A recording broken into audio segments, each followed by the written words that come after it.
Bismillahirrahmanirrahim. Assalamualaikum warahmatullahi wabarakatuh. Alhamdulillah alladzi arsala khaira ibadihi linnas hadiyan wa mubasysyiran wa nadhira wa da'iyan ila Allah bi'idnihi wa sirajan munira. Asyhadu an la ilaha illallah wahdahu la syarika lah syahadatan nu'idduha liliqa'ihi dhukhra wa asyhadu anna Muhammadan 'abduhu wa rasuluh arfa'ul bariyati qadra. Allahumma salli alaihi wa sallim tasliman katsira wa ala alihi wa ashabihi walladhina ittaba'uhum bi ihsanin ila yaumin la yamliku ahadun li nafsihi naf'an wa la dharra wa la hayata wa la mauta wa la nusyura. Amma ba'd, faqad qala ta'ala fi kitabihil karim, a'udzu billahi minasy syaithanir rajim, inna iddatash syuhuri indallahi 12 syahran fi kitabillah yawma khalaqas samawati wal ard minha arba'atun hurum dzalika ad-dinul qayyim fala tadlimu fihinna anfusakum. Sadaqallahul adzim. Bapak Ibu jamaah salat subuh rahimakumullah, syukur alhamdulillah, mari kita panjatkan kehadirat Allah Subhanahu wa taala atas berbagai bentuk kenikmatan yang dianugerahkan dalam kehidupan kita, khususnya nikmat iman yang masih ditetapkan dalam hati kita, nikmat taufik, kekuatan untuk terus bisa menunaikan tugas-tugas ibadah kepadanya. Kita sangat berharap Allah Subhanahu wa taala berkenan menerima amal-amal saleh yang kita lakukan dan menetapkan pahalanya. Amin. Allahumma. Jamaah sekalian rahimakumullah. Saat ini kita telah berada di bulan Dzulqa'dah, bahkan sudah di bagian akhir. Dan kita tahu bulan Dzulqa'dah merupakan salah satu dari 3 bulan haji, sekaligus salah satu dari 4 bulan haram. Karena bulan haji itu meliputi Syawal, Dzulqa'dah, dan berakhir di Dzulhijjah. Sedangkan bulan-bulan haram itu dari Dzulqa'dah, Dzulhijjah, Muharram, dan Rajab.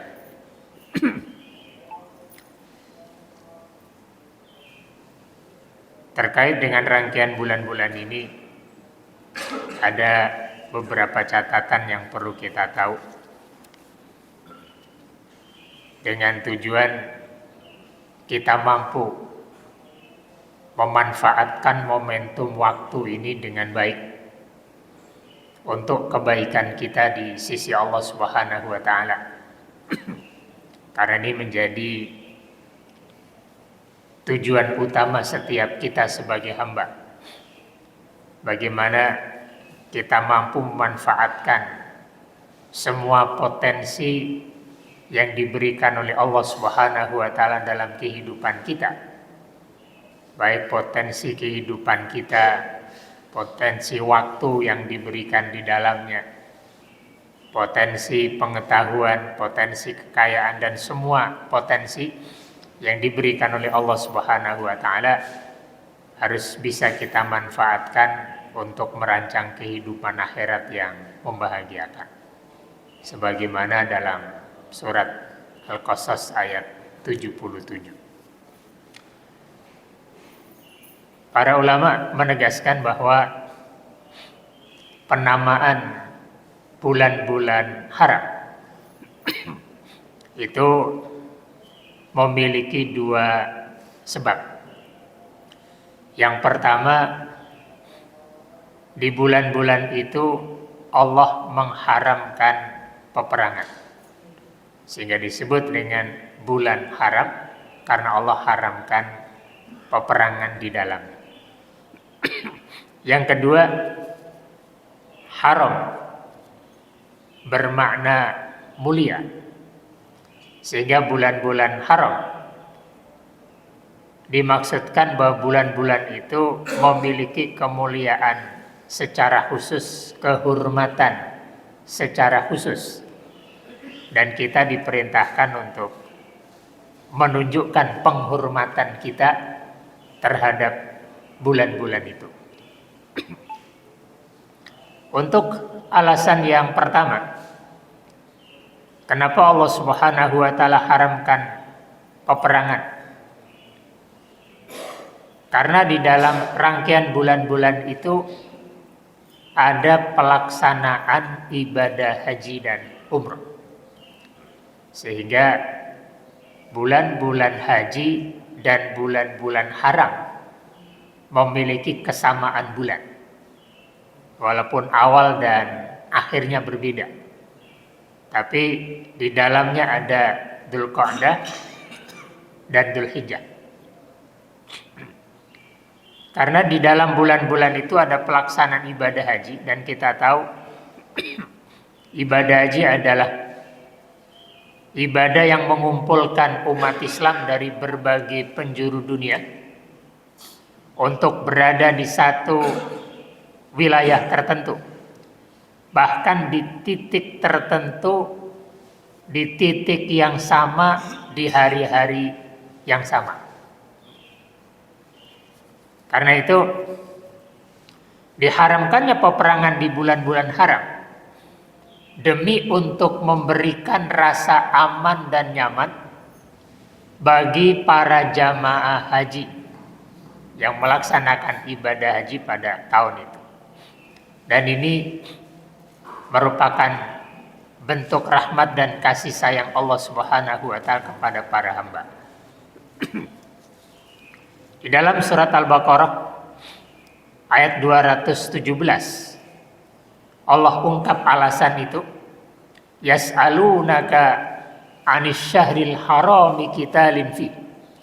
Mereka bertanya kepadamu tentang peperangan di dalam bulan-bulan haram. Qul qitalun fihi kabir. Katakan kepada mereka bahwa peperangan di bulan-bulan itu urusan yang sangat besar, pelanggaran yang sangat besar, dosa yang sangat besar. Walaupun ayat ini turun kepada Rasulullah SAW sebagai bentuk jawaban, tapi jauh sebelum itu sebenarnya orang-orang Arab yang ada di sekitar Makkah atau di Makkah dan sekitarnya, mereka terbiasa menjaga bulan-bulan tersebut untuk tidak terjadi peperangan. Karena para ahli sejarah menyatakan Nabi yang pertama kali menjaga bulan-bulan tersebut agar tidak terjadi peperangan, bulan-bulan tersebut harus dihormati, dijaga rasa aman dan nyamannya, itu adalah Nabi Ibrahim alaihissalam. Nabi yang memang diceritakan di dalam ayat Al-Quran mendapatkan perintah dari Allah Subhanahu wa taala untuk membangun kembali bangunan Ka'bah di atas pondasi yang sudah ada. Sehingga sejak saat itu tempat tersebut dijaga dengan baik untuk memberikan rasa aman kepada semua orang yang melakukan ibadah haji agar mendapatkan rasa aman sehingga tidak boleh ada peperangan. Kalau muncul pertanyaan, kenapa bulan Rajab juga termasuk bagian dari bulan-bulan haram, padahal posisinya terpisah? Rasul menyatakan bulan-bulan haram itu 3 berkumpul, Dzulqa'dah, Dzulhijjah dan Muharram, kemudian 1 terpisah, yaitu Rajab. Para ulama menyatakan Rajab, kalau kita perhatikan posisinya itu berada di tengah-tengah tahun. Kalau kita mulai dari Muharram, kemudian Safar, Rabiul Awal, Rabiul Tsani, Jumadil Awal, Jumadil Tsani, kemudian Rajab, dan 6 bulan berikutnya.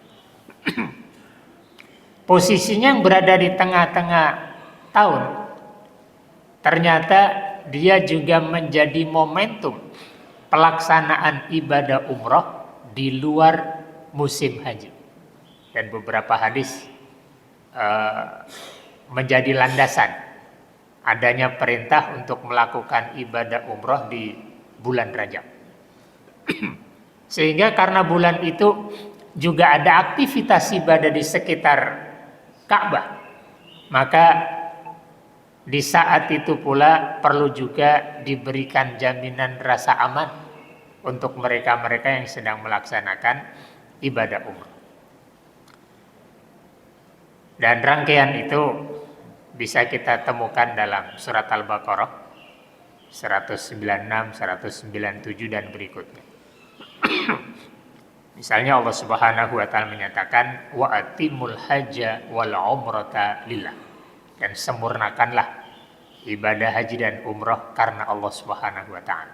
Di ayat berikutnya al-hajju ashhurum ma'lumat, haji itu dilakukan di bulan-bulan tertentu yang sudah diketahui.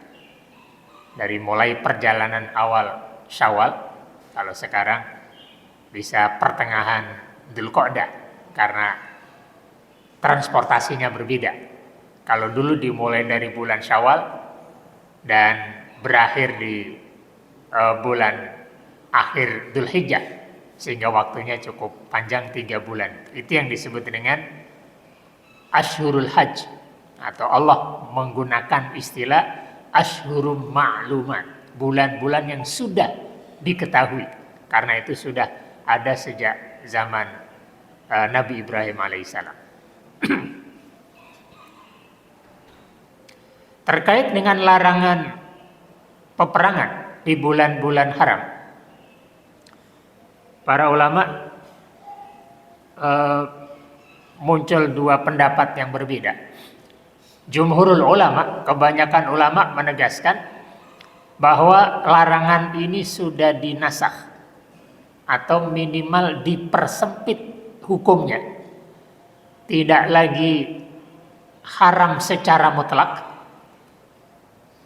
karena sangat dimungkinkan umat Islam di bulan-bulan tersebut justru diserang oleh musuh-musuhnya.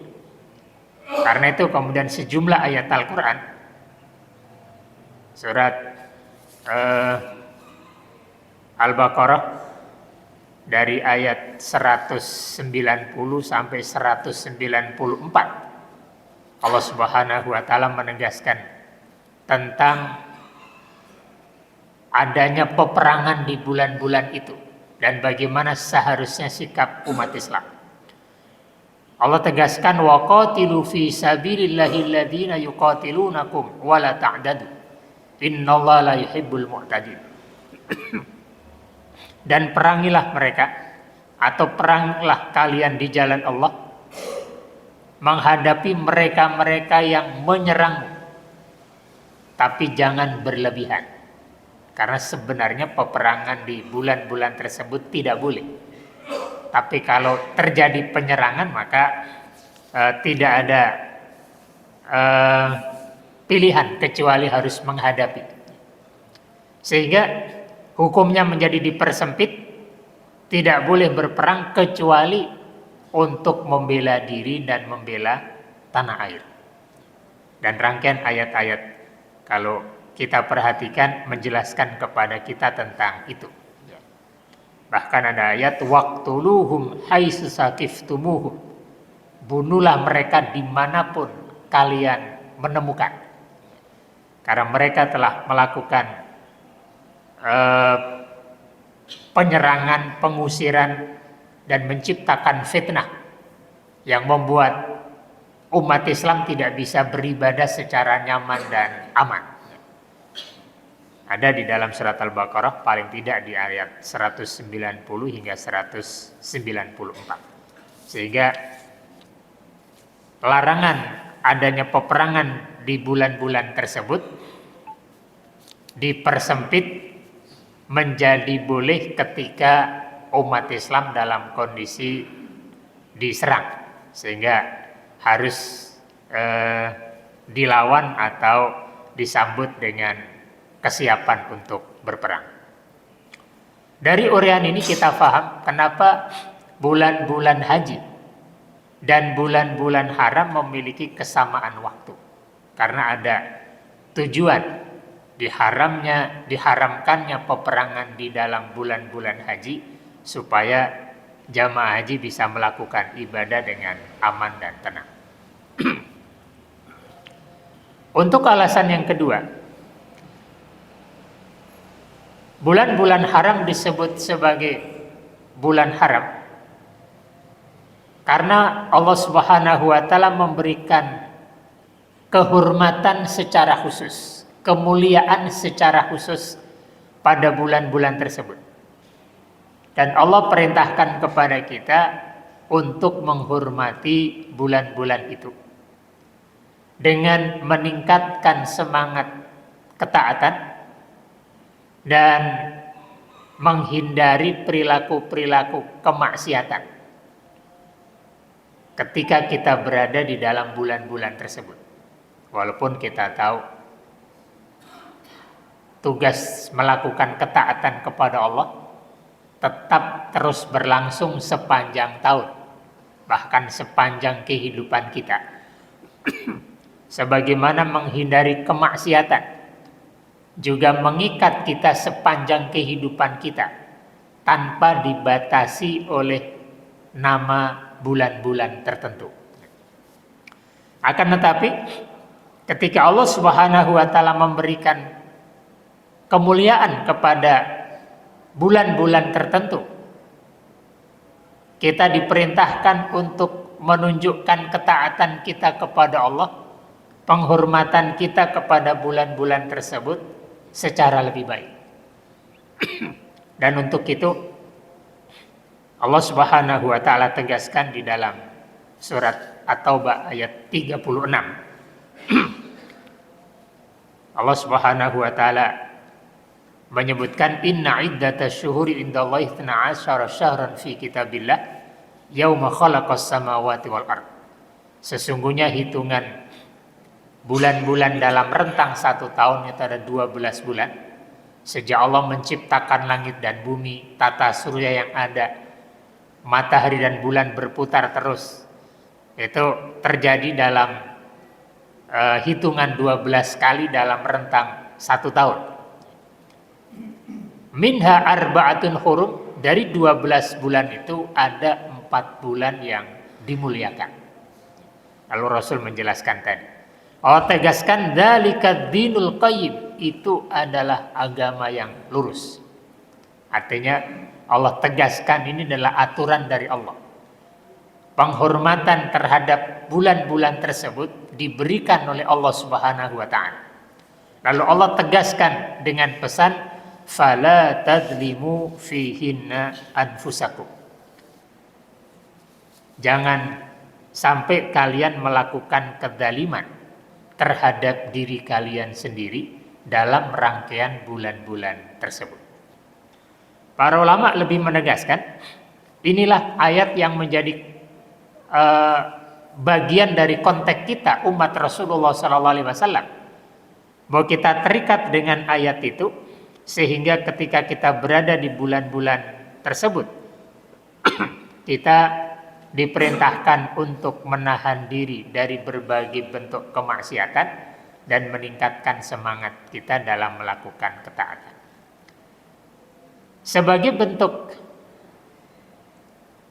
tambahan motivasi kepada kita, disebutkan oleh kalangan sahabat misalnya Abu Qatadah, begitu juga Ibnu Abbas dan yang lainnya, al-ma'siyatu wa ta'atu fihinna a'dham min ghairihin.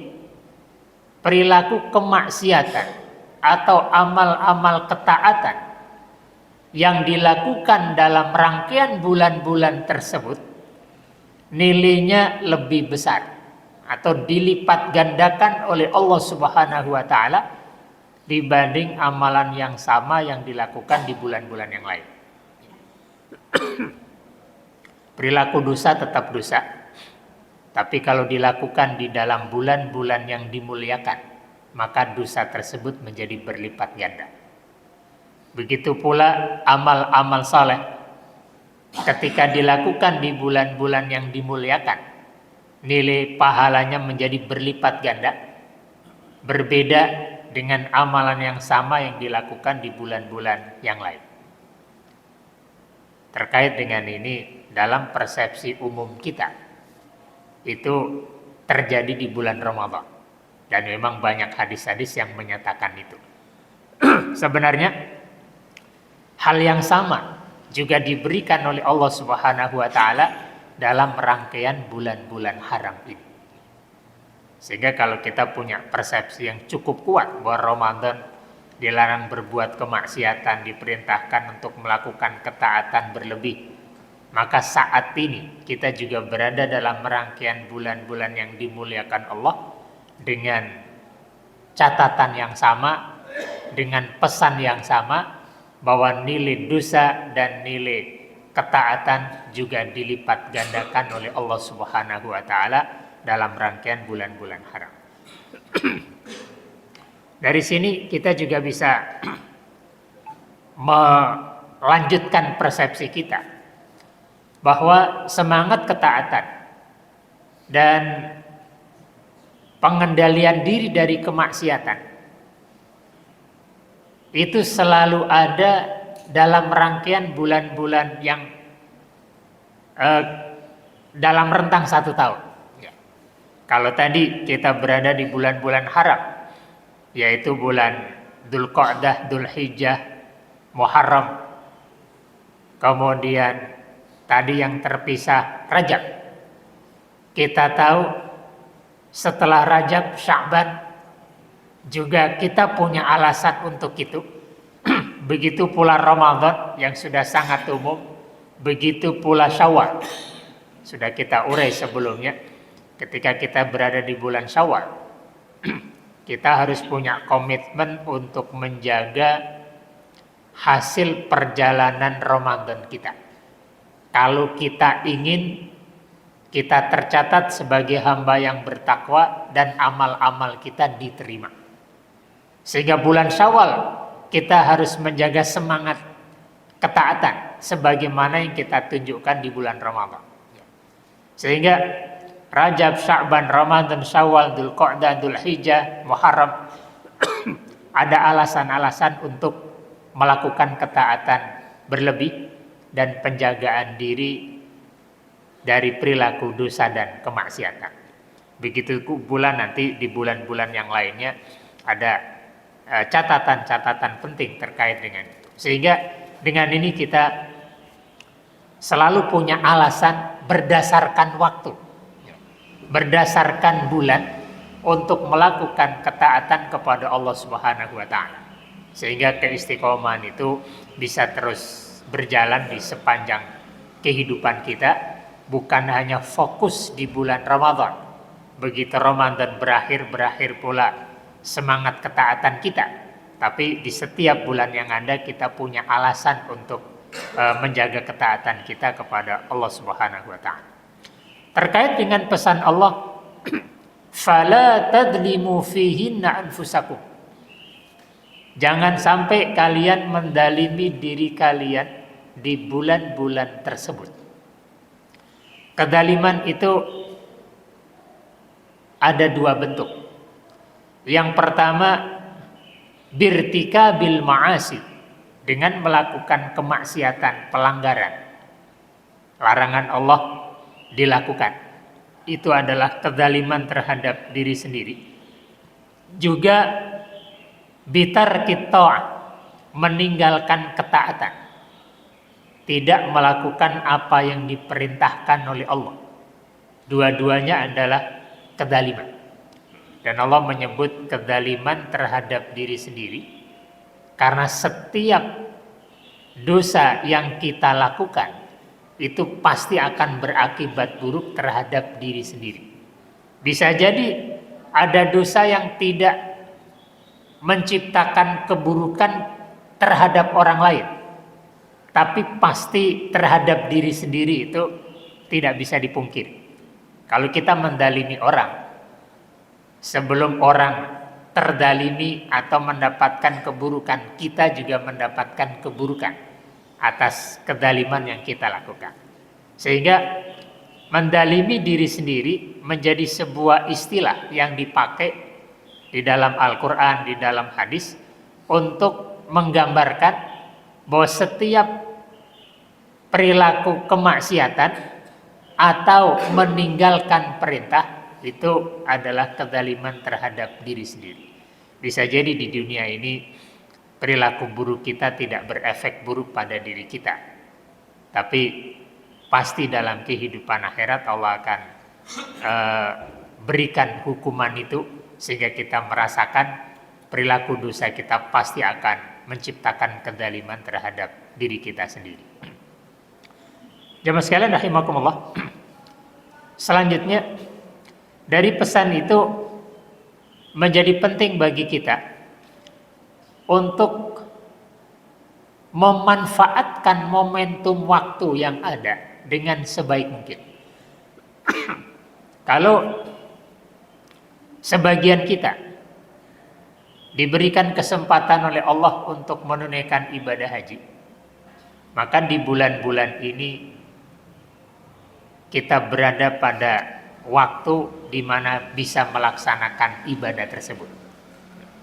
Dan kita tahu ibadah haji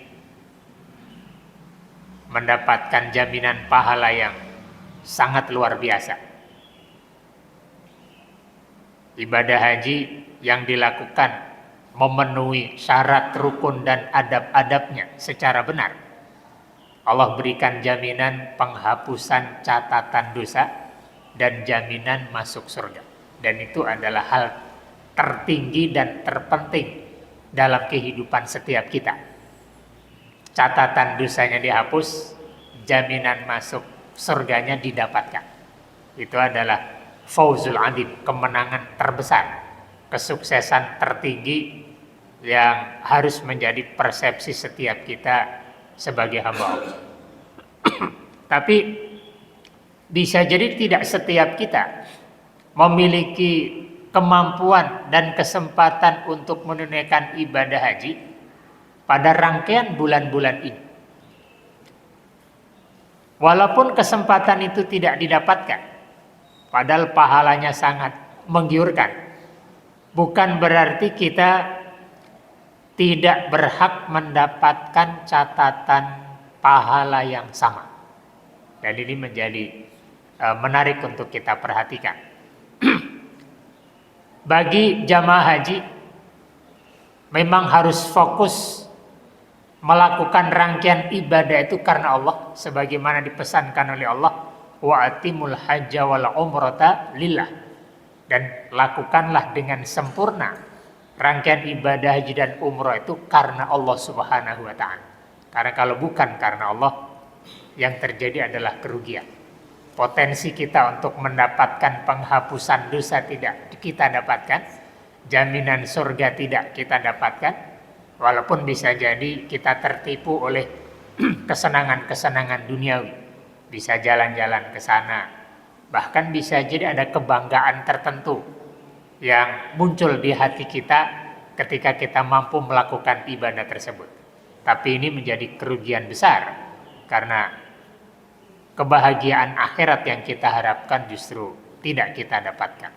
Bagi mereka-mereka yang tidak bisa berhaji, jangan sampai momentum waktu yang ada ini berlalu begitu saja, padahal kita berkesempatan untuk mendapatkan pahala.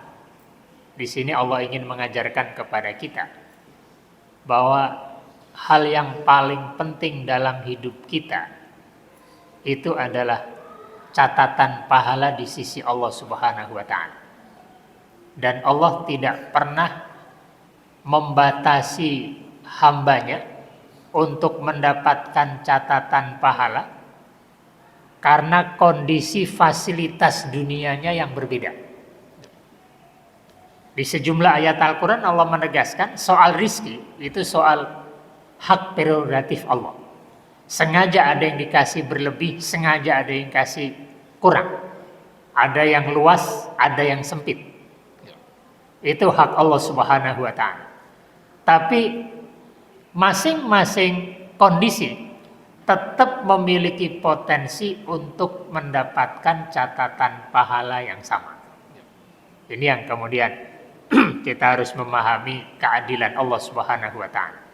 Khusus terkait dengan pahala ibadah haji yang tadi disampaikan sangat-sangat penting dalam kehidupan kita, karena dengan ibadah haji yang dilakukan secara ikhlas karena Allah, ada catatan penghapusan dosa dan ada jaminan masuk surga. Tentu pahala yang sangat-sangat menggiurkan. Tapi bagi sebagian kita yang tidak bisa melaksanakan ibadah haji untuk mendapatkan catatan pahala itu, dari sejumlah hadis Rasulullah SAW memberikan arahan bahwa siapapun dari kita berpeluang yang sama untuk mendapatkan pahala yang sama. Jadi ini menjadi sebuah alternatif bagi sebagian kita yang kondisinya tidak memungkinkan untuk melakukan ibadah haji.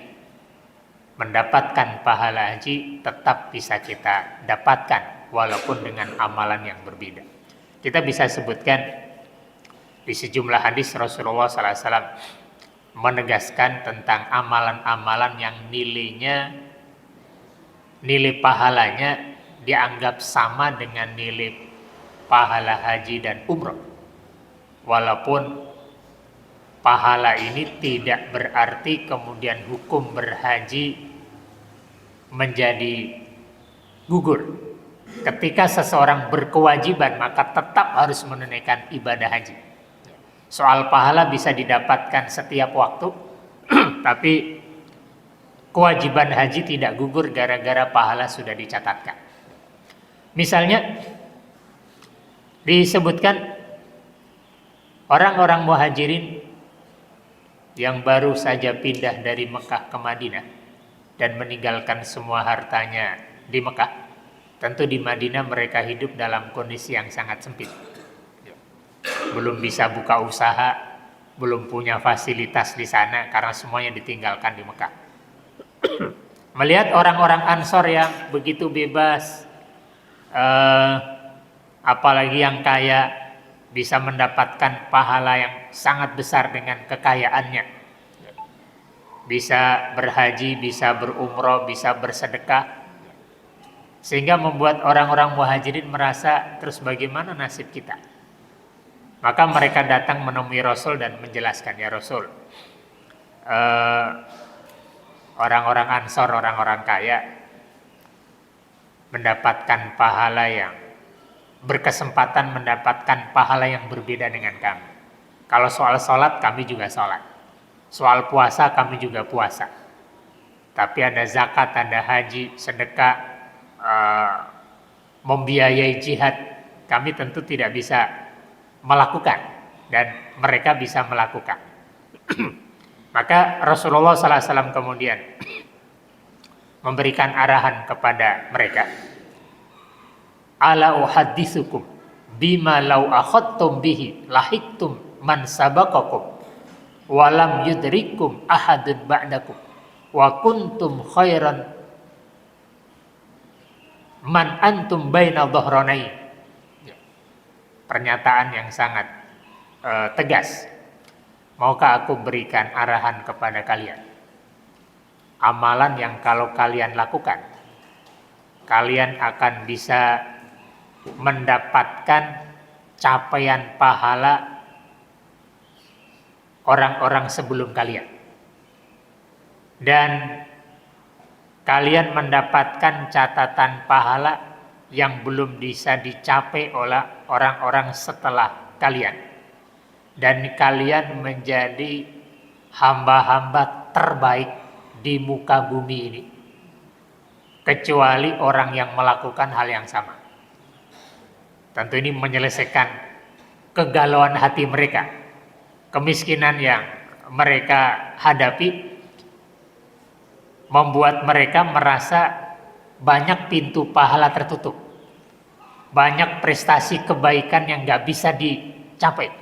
Tapi Rasulullah kemudian menegaskan, dengan amalan-amalan tertentu kalian bisa mencapai ketertinggalan kalian, bahkan lebih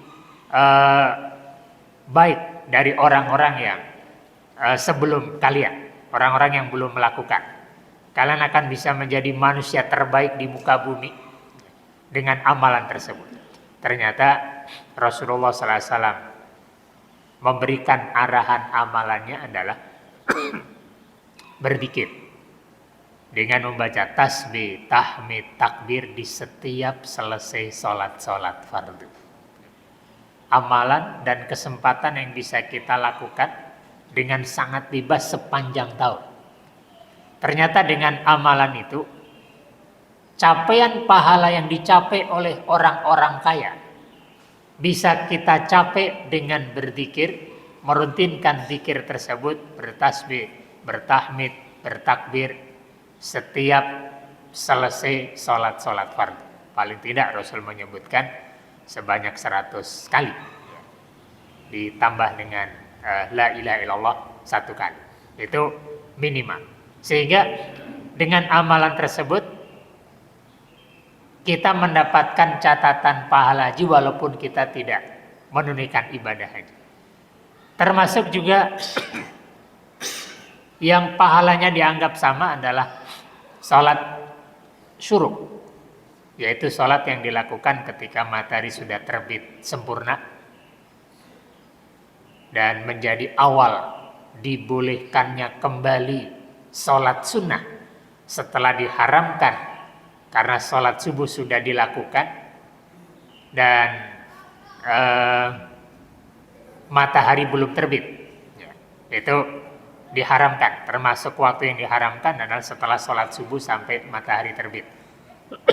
Plus matahari saat terbit juga tidak boleh sampai terbit sempurna. Itu kemudian disebut dengan sholat syuruk. Walaupun terkait dengan pahala haji ada persyaratan tambahan, bukan hanya sholat syuruknya. Tapi Rasulullah SAW katakan, man sholat subuh fi jamaah, barang siapa sholat subuh berjamaah, summa jalasa fi musallahu bidzikrillah, kemudian dia berada di tempat sholat tersebut dengan berzikir kepada Allah, menjaga tersambungnya hati dengan Allah, tidak selalu kemudian dengan zikir-zikir kalimat-kalimat tadi, tapi kita berada dalam kondisi mengingat Allah. Bisa jadi seperti ini adalah zikrullah hatta tatlu asyams, sampai matahari terbit sempurna. Summa shalla raka'ataini, kemudian orang tersebut sholat 2 rakaat, maka dengan rangkaian amal-amal itu kana lahu misru ajri hajjatin wa umratin tamatin tam, dia mendapatkan catatan pahala ibadah haji dan umroh secara sempurna. Sehingga ibadah haji memang hanya bisa dilakukan oleh mereka-mereka yang kaya, tapi pahala ibadah haji bisa dilakukan oleh siapa saja. Kalau di bulan-bulan ini sebagian dari kita bisa menunaikan ibadah haji, jangan sampai di bulan-bulan yang sama kita tidak mendapatkan pahala yang sama, padahal kesempatan untuk itu dibuka oleh Allah Subhanahu wa taala. Termasuk juga amalan yang disebutkan oleh Rasul tercatat sebagai pahala haji dan umrah. Seseorang bersuci dari rumah, berwudu dari rumah, kemudian melakukan perjalanan ke masjid untuk melakukan sholat berjamaah. Ini juga disebutkan oleh Rasulullah SAW berpotensi untuk mendapatkan pahala ibadah haji dan umrah. Beliau bersabda, man tatahhara fi baiti, barang siapa bersuci di rumahnya, summa kharaja ilal masjid, kemudian dia keluar dari rumah menuju ke masjid, li'adai sholatin maktubah, untuk melakukan sholat wajib berjamaah, fa'ajruhu mislu ajril hajil muhrim, maka dia mendapatkan balas seperti pahalanya orang yang haji dengan menggunakan pakaian ihramnya. Wa man kharaja li sholatid duha, dan barang siapa yang bersuci dari rumah kemudian melakukan perjalanan ke masjid untuk melakukan sholat duha, dalam riwayat yang lain sholat sunnah, kana lahu mislu ajril mu'tamir, maka dia mendapatkan pahala seperti pahalanya orang yang berumrah. Jadi untuk sholat wajib seperti haji wajib, sholat sunnah seperti umrah. Sehingga ini juga potensi untuk mendapatkan pahala yang besar, walaupun dengan harga yang sangat murah, berbeda dengan haji dan umrah. Termasuk juga mendapatkan pahala yang sama adalah birrul walidain, berbakti kepada orang tua. Ini diriwayatkan bahwa ada seorang sahabat yang sangat ingin berjihad dan sangat ingin menunaikan ibadah haji secara sempurna. Cuman dia punya ibu yang tidak ada yang jagain. Sehingga berkali-kali minta izin kepada Rasul, tapi Rasul tidak mengizinkan. Dan menegaskan, anta haj wa mu'tamir wa mujahid. Kamu bisa mendapatkan pahala haji, pahala umroh, dan pahala berjihad kalau kamu berbakti kepada orang tua. Bisa jadi ada kondisi-kondisi tertentu di mana kita tidak bisa melakukan ibadah haji, tidak bisa berjihad karena kita harus menjaga orang tua. Sehingga menjaga dan mengurus kebutuhan orang tua dianggap nilainya seperti mereka-mereka yang berkesempatan untuk berjihad, berhaji, dan berumrah. Amalan yang lain yang juga bernilai pahala haji dan umrah dan bisa jadi tidak berbiaya atau bisa jadi butuh biaya, itu disebutkan masyuka fi hajati akhikal muslim. Kamu melakukan amalan berupa membantu saudaramu sesama muslim untuk menyelesaikan urusannya. Jadi membantu sesama muslim disebutkan khairun laka, lebih baik bagimu, min hajjatin ba'da hajjah, seperti berhaji setelah berhaji, atau disebut dengan haji sunnah. Kalau haji pertama kan haji wajib, haji berikutnya adalah haji sunnah. Jadi membantu saudara muslim untuk menyelesaikan urusannya atau mungkin bantuan-bantuan lebih kecil dari itu nilai pahalanya seperti pahala haji yang kedua atau berikutnya. Ini menunjukkan kepada kita bahwa di hadapan kita ada banyak kesempatan. Kalau tujuannya hanya untuk mencatatkan nilai pahala di sisi Allah Subhanahu wa Ta'ala, maka kita tidak terikat dengan potensi kekayaan. Tidak harus kaya untuk bisa mendapatkan pahala haji dan umroh, karena orang-orang yang tidak kaya pun tetap bisa mendapatkan pahala yang sama walaupun dengan amalan yang berbeda. Ini perlu menjadi catatan bagi kita, sehingga ketika Allah menawarkan ada momentum waktu di mana kita bisa melipat gandakan nilai pahala, bisa menghapuskan catatan-catatan dosa, jangan sampai kita lewatkan dan membuat kita bisa merugi di sisi Allah Subhanahu wa Ta'ala. Mungkin ini yang bisa diurai terkait dengan catatan-catatan penting dalam rangkaian bulan-bulan haji dan bulan-bulan haram yang perlu menjadi perhatian kita karena saat ini kita berada di dalamnya, sehingga ada motivasi yang menguat pada diri kita untuk mengoptimalkan potensi waktu yang sedang diberikan oleh Allah Subhanahu wa taala kepada kita sekalian. Demikian